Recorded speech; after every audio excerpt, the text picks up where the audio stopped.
Bonsoir à toutes et à tous, ravi de vous retrouver sur 8 Mont-Blanc. Il est 18h, c'est l'heure du journal tout en images de la rédaction. Voici les titres de ce lundi 13 février 2023. 6 ans après un incendie qui avait tout ravagé, la nouvelle maison de la vigne et du vin d'Apremont a officiellement été inaugurée la semaine dernière. Alors que les vins de Savoie se portent très bien, cette année 2023 est également synonyme des 50 ans de l'appellation d'origine protégée.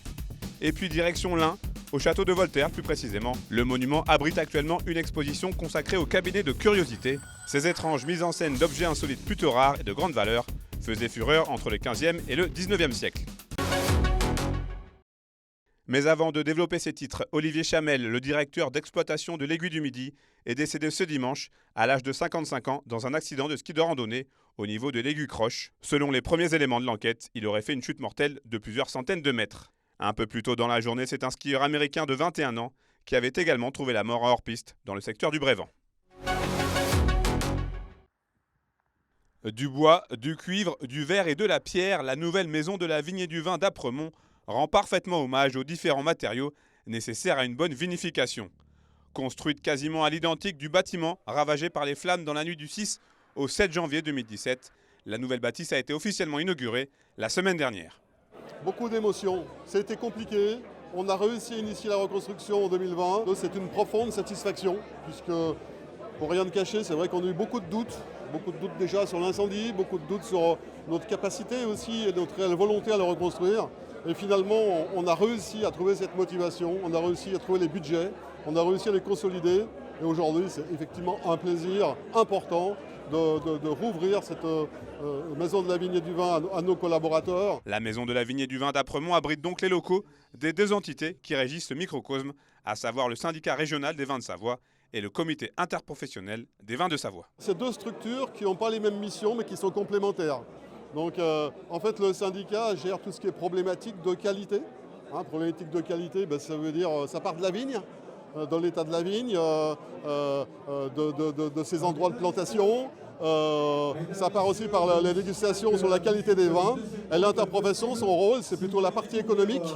Et c'est surtout le maximum de budget qu'on dédie à la communication. Malgré plusieurs épisodes de grêle et de sécheresse qui n'ont pas épargné les vignerons et les viticulteurs savoyards l'année dernière, le millésime 2022 est arrangé au rayon des très bonnes années, avec 105 000 hectolitres revendiqués. Aujourd'hui, les vins de Savoie vont très bien. Ça fait quelques années qu'on a engagé une promotion un petit peu extérieure. Et aujourd'hui, on est très fiers de ce qu'on réalise. Puisqu'aujourd'hui, on a enfin un territoire et enfin une viticulture reconnue quasiment dans le monde entier. Puisqu'aujourd'hui, la part d'export va dépasser les 10%, car elle est quasiment nulle il y a quelques années en arrière. Donc on est vraiment content aujourd'hui de pouvoir promotionner nos vins qui aujourd'hui ont vraiment une qualité très très très belle dans le monde entier. Curiosité du calendrier, ce retour dans la maison de la vigne et du vin intervient en 2023, année des 50 ans de l'AOP des vins de Savoie. Les perspectives sont donc plutôt prometteuses. Finalement, on est en pleine restructuration et cette promotion. Donc on a vraiment un bel avenir devant nous, puisque, on va dire, nouvelle entité, nouveau démarrage pour ces vins de Savoie. Et vraiment, aujourd'hui, on a une attente très très importante et on est vraiment content aujourd'hui de pouvoir les promotionner. Pour rappel, les vins de Savoie, ce sont 2050 hectares de vignes en production, 3 AOP et près de 400 adhérents pour ce qui représente la deuxième filière agricole en Savoie-Mont-Blanc. Entre 4 300 personnes selon la police et 10 000 selon les organisateurs ont une nouvelle fois défilé ce samedi 11 février dans les rues d'Annecy pour crier et montrer leur opposition au projet de réforme des retraites. Un chiffre en augmentation par rapport au dernier jour de contestation sociale. Une nouvelle journée de mobilisation est d'ores et déjà annoncée pour le jeudi 16 février prochain.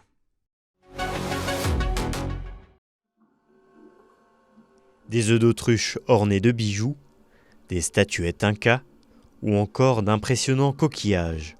Voilà ce qu'on peut par exemple trouver dans un cabinet de curiosités.